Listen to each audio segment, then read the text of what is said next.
حضرت عمر فاروق اعظم خلیفہ ثانی رضی اللہ عنہ جب حضور نے دین کے لیے مال طلب کیا تو حضرت عمر کی یہ چاہ ہوتی تھی کہ ابو بکر پہ سبقت لے جاؤں، دین میں بھی حکم ہے نیکیوں پہ سبقت کرو۔ تو جب یہ اعلان ہوا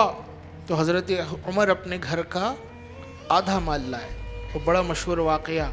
حضرت ابو بکر اپنے گھر کا کل مال لے آئے اور کل مال لا کر حضور کی خدمت میں نظر کر دیا۔ دل تم پہ فدا، جان حسن تم پہ فدا ہو۔ آقا بس یہی تھا،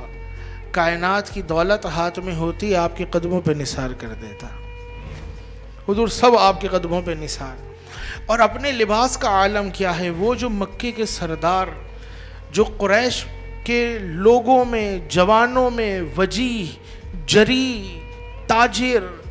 حاکم، مالدار کی حیثیت سے مشہور، جن کا اسٹیٹس کو اتنا ہائی،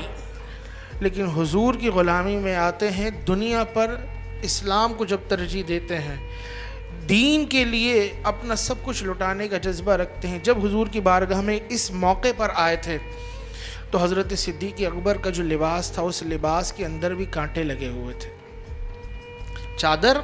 اور چادر کو بند کرنے کے لیے اس میں کانٹے لگائے ہوئے تھے۔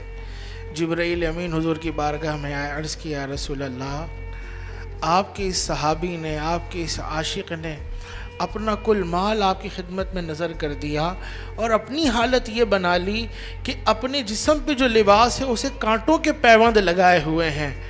اللہ کو اس کی ادا اتنی پسند آئی ہے، آج فرشتوں کو حکم ہوا ہے کہ تم وہی صورت بنا لو جو میرے مصطفیٰ کے اس عاشق نے اپنی صورت بنائی ہوئی ہے۔ یا رسول اللہ نگاہ اٹھائیے، آج فرشتوں نے بھی وہی لباس پہنا ہوا ہے جیسا ابو بکر نے کانٹوں کو لگا کر لباس پہنا ہوا ہے۔